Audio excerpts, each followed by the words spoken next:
Welcome. My name is Bridget Kimsey, and I am currently a Solar System Ambassador for NASA JPL and a PhD student in artificial intelligence. As mentor, our team has been researching and creating solutions for specific areas in AI. Our team comes back to a reality that older life forms have complex and time-tested structures that can be studied and help in the development of current AI. We start with Athena's research. Hi, my name is Athena Wen, and I'm a rising senior at Carroll Senior High School in Southlake, Texas. As technology in the space industry rapidly develops, we've seen a steep rise in rocket launches that inject pollutants directly into the atmosphere.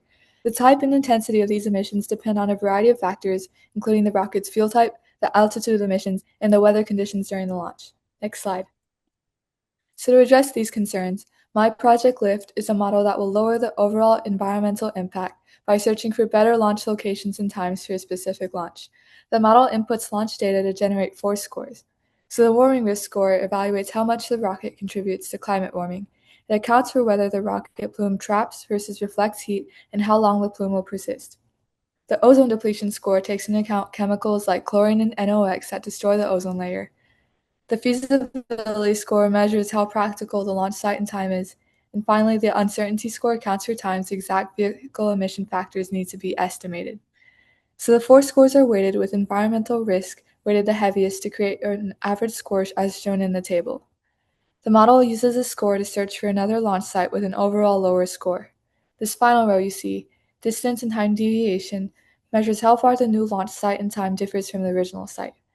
AI plays a role in this project as machine learning is used to refine the scores based off past data. Thank you for listening. Thank you. Next up, we have Jasper. Hello, I'm Jasper Hammett from Raleigh, North Carolina, and I'm a rising senior at Stanford Online High School. For this project, I focused on the use of biomimetic materials for SANS treatment. SANS, or spaceflight-associated neuroocular syndrome, results from upward cerebrospinal fluid flow in the absence of gravity. It causes vision problems, including blind spots. Currently, lower body negative pressure suits, or LBNPs, are used to reduce problems with SANS. LBNPs force fluids to shift back down, as shown on the slide, but are not perfect. Limitations exist in the treatment, energy efficiency, and mobility for LBNP suits to deal with SANS. My proposal is to improve energy efficiency via a suit with adjustable synthetic mucus hydrogel seals controlled by artificial intelligence, or AI. Next slide, please. Synthetic mucus seals would improve energy efficiency in LBNPs as higher efficiency in seals equals less energy needed. Mucus hydrogels would provide near-perfect biocompatible seals and the other benefits listed here at a low price. Then, AI to diagnose SANS and set the suit's increments of LBNP could personalize treatment as the AI would control seal strength via moisture levels. Further benefits in mobility and strength are beyond this project's scope, and the system provides a significant advance in SANS treatment. Thank you. Thank you. Next up, we have Prakamya. Hi there, my name is Prakamya. I'm a rising senior from Panther Creek High School in Frisco, Texas. Thank you so much for being here with me today.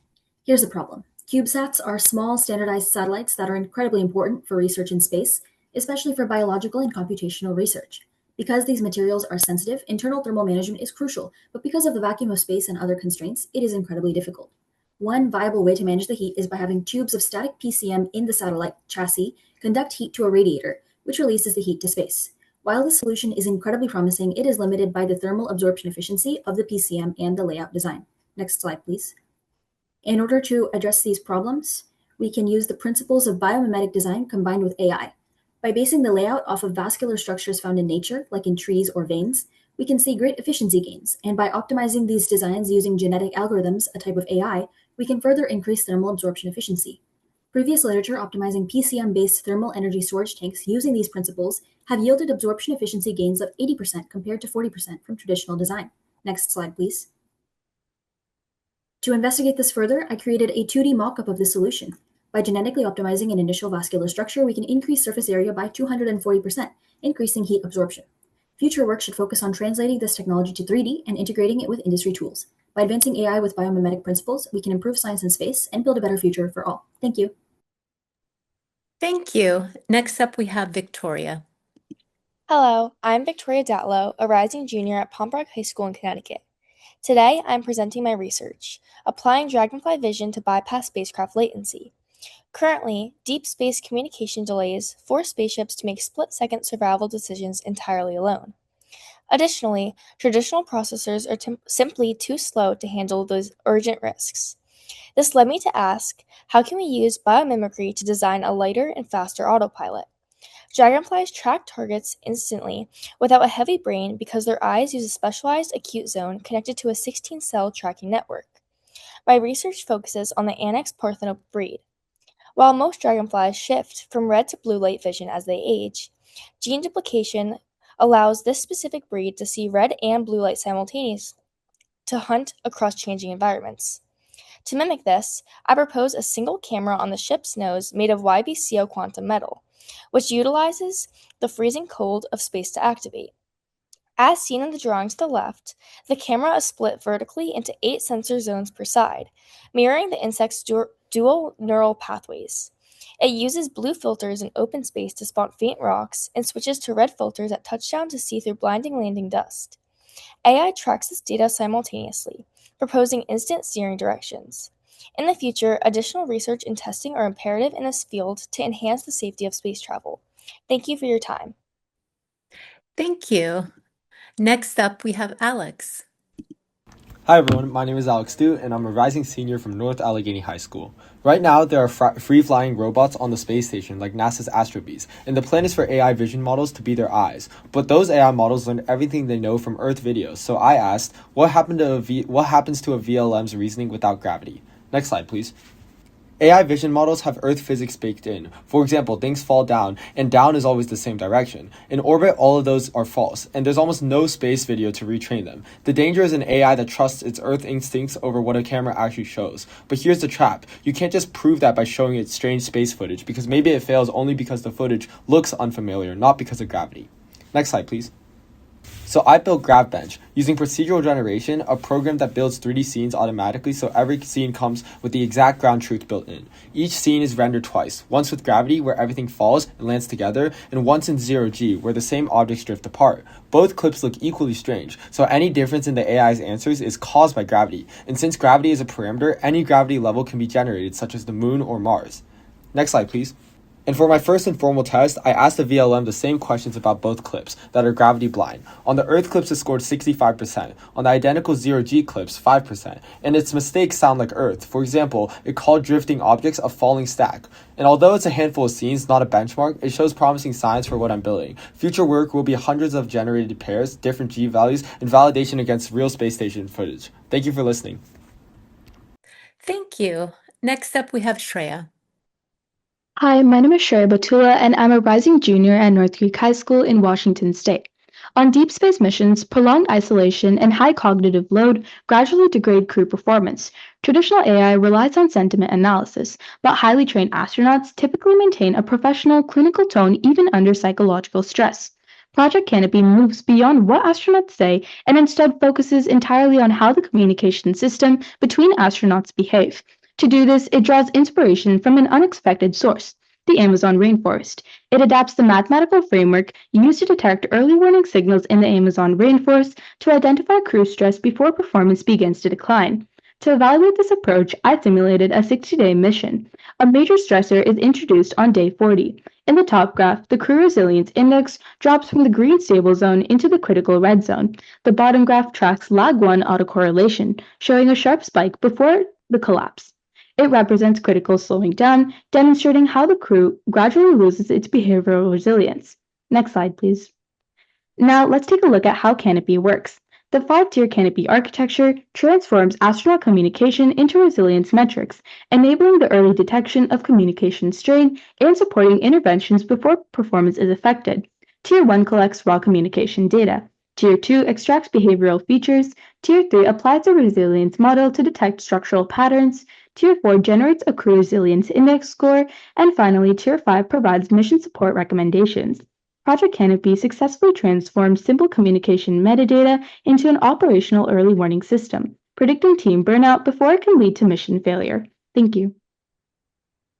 Thank you. Next up, we have Aiden. Hello, my name is Aiden Bien, and I'm a rising senior at the Gwinnett School of Math, Science, and Technology in Georgia. Due to sharks' evolution to optimize swimming, their scales, known as denticles, reduce drag significantly. The differing habitats that each shark species has adapted to causes differences in their denticle shapes and sizes. Shark denticle biomimicry has been intensively studied for drag reduction. One specific example of its usage in aerospace engineering is potentially layering the shark denticle designs onto rocket fins. This has been found to decrease drag when at Mach 1 speeds or higher. However, this could be optimized further. Current testing layers one specific denticle design across the fin. Since aerodynamics impact different parts of the fin in a different manner, personalizing the designs for different parts of the fin could have a significant impact. Next slide. Based on my research, I propose usage of a customized denticle layer design, using a variety of denticle shapes, each design based on a different species. By using designs based on the mako, white, and leopard sharks in areas where the unique denticle properties are necessary, could decrease drag by a significant margin. AI could be utilized in the layering of the denticle designs to fully optimize the drag reduction, saving fuel and energy for future space missions. Thank you. Thank you. Next up, we have Veda. Hi, my name is Veda Kunwaneni, and I'm a rising senior at the Edison Academy Magnet School in New Jersey. My project focuses on spacecraft life support systems, or ECLSS. Currently, these systems rely on a centralized architecture in which all data flows to a single computer and down to ground control for troubleshooting. This works near Earth, but for missions to Mars and beyond, communication delays can reach to over 40 minutes. Astronauts can't wait that long for instructions if a critical system fails. Next slide. To solve this, I looked at termite biology. Termites build massive structures without a central leader using stigmergy, a form of indirect communication through environmental pheromones. I applied this digitally by simulating 8 autonomous AI agents, one for each life support subsystem. Each uses a deep autoencoder trained on NASA data to detect faults. When an agent detects a problem, it releases the digital distress pheromone, and the healthy neighbors sense this and automatically donate resources to help. In my simulations, this stigmergy-based system maintained up to 30% better system health than the centralized equivalent during cascading failures. Next slide. This demonstrates that we can eliminate the bottleneck of communication delays for deep space missions. By allowing life support systems to heal themselves autonomously and instantly, we can make deep space exploration much safer and remove our reliance on Earth-based ground control. Thank you. Thank you. And to finish, we have Nathan. Hello, everyone. My name is Nathan Watkis, and I am a rising senior at Rocky Point High School on Long Island, New York. Ever since the first Apollo missions, lunar dust has posed a great challenge in space exploration. As a result, lunar dust mitigation has been a large area of interest for space exploration, and one of the most promising innovations in the field has been electrodynamic dust shields, or EDS. EDS works by using alternating electric fields generated by electrodes which move the charged dust particles away from the EDS surface. Next slide, please. Through reviewing different research papers, voltage consistently played a key factor in dust removal efficiency. My proposal is to investigate how AI can be implemented to optimize EDS performance by continuously adjusting the operating voltage.